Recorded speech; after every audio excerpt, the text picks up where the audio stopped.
سلام به همه. اگه حساب بانکیتون شبیه یه بیابون خشک و خالیه، پس جای درستی اومدین. بیاین با هم تغییرش بدیم.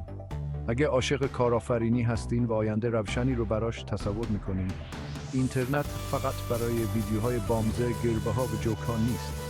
یه معدن طلاست که منتظر شماست تا ازش استفاده کنید. میخوام 3 روش ساده رو بهتون معرفی کنم تا همین امروز شروع به کسب درآمد کنید. اولیش کار آزاد یا فریلنسینگ. سایت‌هایی مثل اپورک و فایور بهتون اجازه میدن تا مهارت‌هاتون رو به کل دنیا عرضه کنید. چه نویسندگی باشه، چه طراحی گرافیک یا برنامه نویسی، حتما یه نفر اون بیرون هست که به تخصص شما نیاز داره. دوم اینکه میتونین یه وبلاگ یا کانال یوتیوب راه بندازین.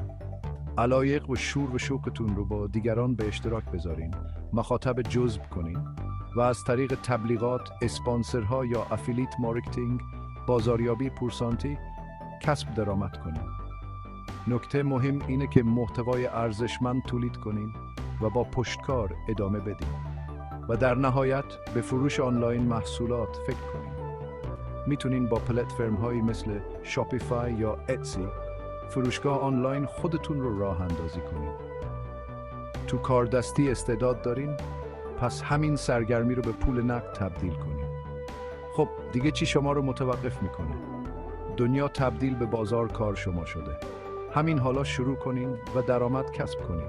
یادتون باشه هر موفقیت بزرگی با اولین قدم شروع میشه. همین امروز اولین قدمتون رو بردارین.